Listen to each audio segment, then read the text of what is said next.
नमस्कार। दिन भर की बड़ी खबरों में आपका स्वागत है। मैं हूं शिवानी। आज की खबरों में बात होगी काला कोट पहनकर कलकत्ता हाई कोर्ट पहुंची ममता, दलील रखते ही कोर्ट में पसरा सन्नाटा की।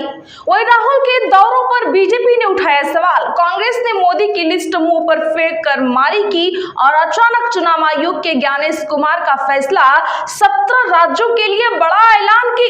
साथ ही जनता पर पड़ी महंगाई की मार, ताजा आंकड़ों में घिरी मोदी सरकार की। वही खबर के अंत में बात होगी बीच समुद्र भारतीय जहाज पर वार, टैंकर लेकर डूबा, कड़ी निंदा की। इसी के साथ आज दिन भर की सभी बड़ी और प्रमुख खबरों को जानेंगे विस्तार से। उससे पहले एक नजर सुर्खियों पर। पीएम मोदी ने ब्रिक्स बैठक में शामिल विदेशी मंत्रियों से की मुलाकात, द्विपक्षीय मुद्दों पर हुई चर्चा। अखिलेश के भाई प्रतीक को ससुर ने दी मुखाग्नि, सपा प्रमुख ने चिता पर लकड़ी रखी, प्रणाम किया, भतीजी को चॉकलेट खिलाई। वीडी सतीशन केरलम के होंगे सीएम, चुनाव नतीजे के 10 दिन बाद कांग्रेस का बड़ा ऐलान, बोले यह निजी उपलब्धि नहीं, दैवीय कृपा। असम पुलिस ने पवन खेड़ा से 10 घंटे पूछताछ की, आज फिर बुलाया। खेड़ा ने कहा था सीएम हिमंता की पत्नी के पास 3 पासपोर्ट।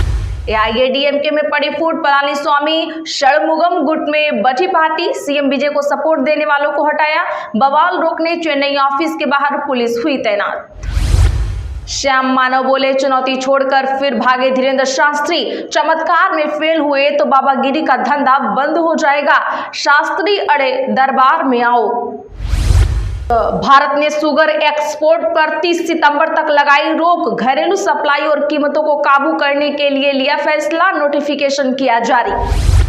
एमपी में कांग्रेस संगठन की खुद समीक्षा करेंगे राहुल गांधी, उज्जैन और रीवा संभाग में करेंगे परफॉर्मेंस रिव्यू, जिले स्तर से नियुक्तियों की क्रॉस चेकिंग जारी।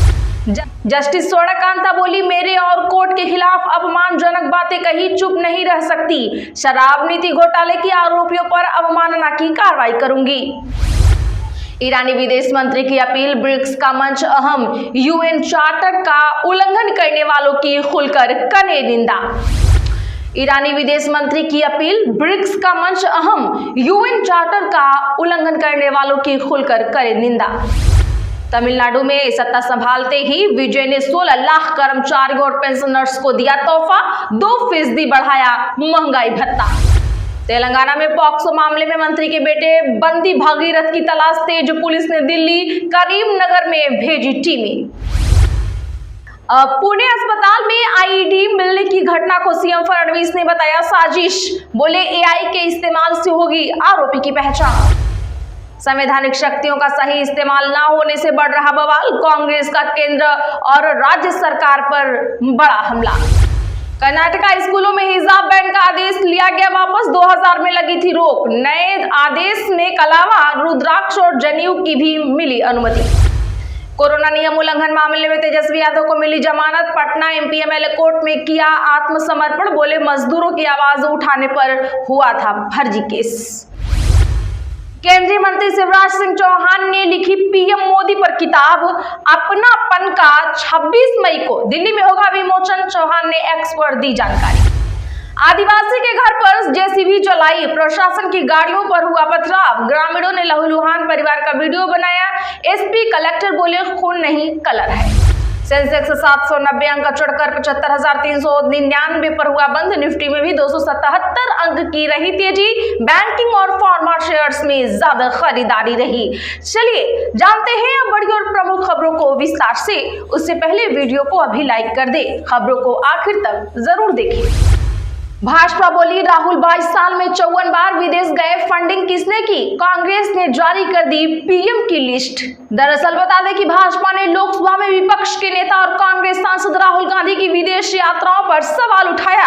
आज प्रेस कॉन्फ्रेंस में भाजपा प्रवक्ता और सांसद संबित पात्रा ने कहा राहुल गांधी ने पिछले 22 साल में 54 विदेश यात्राएं की हैं, सितंबर 2025 में सीक्रेट यात्राएं भी की हैं। उन्होंने दावा किया कि हर विदेश दौरे में राहुल के साथ 3-4 लोग भी जाते थे। इन यात्राओं पर कुल खर्च करीब 60 करोड़ रुपए बैठता है। राहुल के हलफनामे के मुताबिक पिछले 10 साल में उनकी घोषित आय 11 करोड़ रही है। तो इन यात्राओं का खर्चा किसने उठाया, किसने फंडिंग की, राहुल फंडिंग का सोर्स बताएं।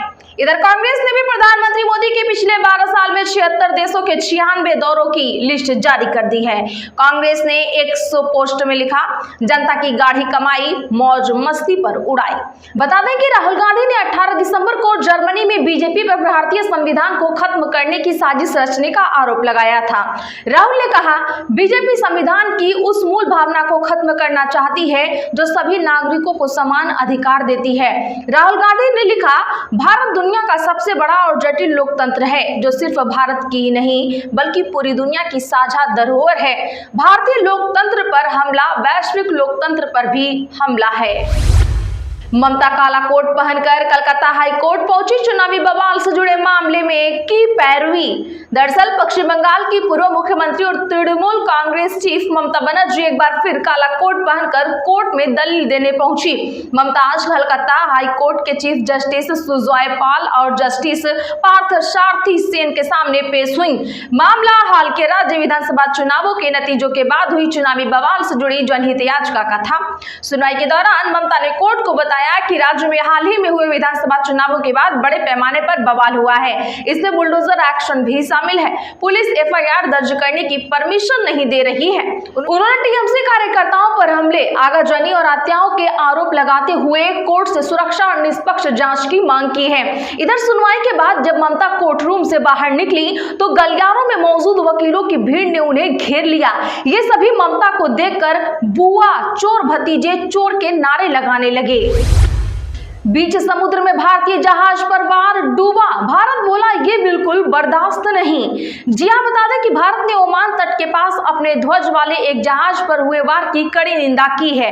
विदेश मंत्रालय ने कहा कि व्यावसायिक जहाजों और आम नाविकों को निशाना बनाना बिल्कुल गलत है। विदेश मंत्रालय ने एक बयान में कहा, कल ओमान के पास भारतीय जहाज पर जो वार हुआ वह स्वीकार नहीं किया जा सकता। हम इस बात की निंदा करते हैं कि व्यावसायिक जहाजों और निर्दोष नाविकों को बार निशाना बनाया जा रहा है। सरकार ने स्पष्ट किया कि जहाज पर सवार सभी भारतीय कर्मी सुरक्षित हैं। सरकार ने बताया कि जहाज पर सवार सभी भारतीय नाविक पूरी तरह से सुरक्षित हैं। एमईए ने ओमान के अधिकारियों को धन्यवाद दिया और कहा, सभी भारतीय कर्मी सुरक्षित हैं। हम ओमानी अधिकारियों का उनके बचाव कार्य के लिए शुक्रिया अदा करते हैं। ये घटना उस समय हुई है जब क्षेत्रीय तनाव बढ़ रहा है। भारत ने एक बार फिर अंतर्राष्ट्रीय समुदाय से समुद्री व्यापार मार्गों की सुरक्षा सुनिश्चित करने की अपील की है। विज्ञप्ति में कहा गया, व्यावसायिक नौवहन को निशाना बनाना, निर्दोष नाविकों को खतरे में डालना या नौवहन की स्वतंत्रता तथा वाणिज्य को बाधित करना पूरी तरह से बचना चाहिए। भारत ने स्पष्ट किया कि वह समुद्री सुरक्षा के मुद्दे पर अंतर्राष्ट्रीय सहयोग बढ़ाने और अंतर्राष्ट्रीय समुद्री कानूनों का सख्ती से पालन करने सुनिश्चित करने के लिए प्रतिबद्ध है। 19 राज्य यूटी में एसआईआर का ऐलान। यहाँ 37 करोड़ वोटर्स 30 मई से 23 दिसंबर के बीच होगा वेरिफिकेशन। जी हाँ दोस्तों, बता दें कि चुनाव आयोग ने आज हरियाणा, झारखंड, उत्तराखंड, दिल्ली समेत 16 राज्यों और 3 केंद्र शासित प्रदेशों में स्पेशल इंटेंसिव रिवीजन की घोषणा की है। ये एसआईआर का तीसरा फेज होगा। पूरी प्रक्रिया 30 मई से 23 दिसंबर तक चलेगी। इस दौरान 36 करोड़ 73 लाख वोटरों का वेरिफिकेशन होगा। जिन राज्यों में एसआईआर होगा उनमें पंजाब, उत्तराखंड और मणिपुर में अगले साल विधानसभा चुनाव होने को है। अन्य 13 राज्यों में 2028 और 2029 में चुनाव होंगे। एसआईआर के पहले और दूसरे फेज में 10 राज्यों और 3 केंद्र शासित प्रदेश कवर हो चुके हैं। एसआईआर के बाद बिहार, पश्चिम बंगाल, पुडुचेरी और असम विधानसभा चुनाव में भाजपा जीती है। केरल में कांग्रेस गठबंधन और तमिलनाडु में टीवीके ने जीत हासिल की है। असम में स्पेशल रिवीजन हुआ, यहाँ भी भाजपा सरकार की वापसी हुई है। जिनपिंग ने ट्रंप से कहा, पार्टनर बने, कॉम्पिटिटर नहीं, ट्रेड वॉर में कोई नहीं जीतता। दरअसल बता दें कि अमेरिकी राष्ट्रपति डोनाल्ड ट्रंप ने आज बीजिंग में चीनी राष्ट्रपति शी जिनपिंग से मुलाकात की है। बीजिंग के great hall of the people में जिनपिंग ने ट्रंप का स्वागत किया। इस दौरान ट्रंप को गार्ड ऑफ ऑनर दिया गया और दोनों नेताओं ने हाथ मिलाया। आपको बता दें कि दोनों नेताओं के बीच लगभग 2 घंटे तक बैठक भी चली है। बैठक की शुरुआत में जिनपिंग ने कहा कि पूरी दुनिया इस बैठक पर नजर लगाए आए हुए हैं। उन्होंने कहा कि दुनिया तेजी से बदल रही है और अमेरिका चीन रिश्ते वैश्विक स्थिरता के लिए बेहद अहम है। जिनपिंग ने कहा कि दोनों देशों को प्रतिद्वंदी नहीं बल्कि पार्टनर बनना चाहिए। उन्होंने कहा, बार बार साबित हुआ है कि ट्रेड वॉर में कोई विजेता नहीं होता। चीन अमेरिका आर्थिक संबंधों का आधार आपसी लाभ और विनिमय सहयोग है। वहीं ट्रंप ने जिनपिंग की तारीफ करते हुए कहा, आपका दोस्त होना सम्मान की बात है। ट्रंप ने कहा कि अमेरिका और चीन के रिश्ते पहले से बेहतर होने वाले हैं। उन्होंने यह भी कहा कि वह दुनिया के सबसे बड़े कारोबारी नेताओं को अपने साथ लेकर चीन आए हैं। श्याम मानव बोले, चुनौती छोड़कर फिर भागे धीरेन्द्र शास्त्री। चमत्कार में फेल हुए तो बाबागिरी का धंधा बंद हो जाएगा। जी हां, बता दें कि बागेश्वर धाम के धीरेन्द्र कृष्ण शास्त्री के दिव्य दरबार और उनके दावों को लेकर छिड़ा विवाद एक बार फिर गर्मा गया है। अखिल भारतीय अंधश्रद्धा निर्मूलन समिति ने बाबा के चमत्कारों को सिरे से नकारते हुए अब चुनौती की राशि को 30 लाख से बढ़ाकर सीधे 80 लाख रुपए कर दी है। समिति का कहना है कि ये लड़ाई रामकथा के खिलाफ नहीं बल्कि धर्म के आड़ में किए जा रहे उन दावों के खिलाफ है जो तर्क की कसौटी पर खरे नहीं उतरते। समिति के संयोजक श्याम मानव ने इस चुनौती के धीरेन्द्र शास्त्री के सामने नागपुर के पत्रकार भवन का प्रस्ताव रखा था, लेकिन बाबा ने साफ कहा है कि जिसे भी परीक्षा लेनी है वो दरबार में आए। अब जबकि धीरेन्द्र शास्त्री नागपुर से लौटे हैं, श्याम मानव का कहना है कि लगातार 2 बार चुनौती स्वीकार करने में वो शास्त्री नाकाम रहे हैं और एक बार फिर भाग गए हैं। थोक महंगाई अप्रैल में 8.30%, एक महीने में 2 गुनी। रोजाना जरूरत के सामान और गैस बिजली के बढ़े दाम। जी हां, बता दें कि अप्रैल में थोक महंगाई 2 गुने से ज्यादा बढ़कर 8.5% पर पहुंच गई है। मार्च में यह 3.88% पर थी। अप्रैल में महंगाई 42 महीने में सबसे ज्यादा है। अक्टूबर 2022 में यह 8.39% पर पहुंच गई थी। कॉमर्स मिनिस्ट्री ने आज यानी 14 मई को थोक महंगाई के आंकड़े जारी कर दिए हैं। महंगाई बढ़ने की वजह रोजाना जरूरत की चीजें और फ्यूल के दाम बढ़ना है। ये बढ़ोतरी ऐसे समय में हुई है जब अमेरिका और ईरान के बीच तनाव बढ़ा हुआ है। ये तनाव लंबा चला तो महंगाई और भी आगे बढ़ सकती है। ये तनाव लंबा चला तो महंगाई आगे और भी बढ़ सकती है। इस तनाव की वजह से क्रूड ऑयल के दाम $100 के पार पहुंच गए हैं।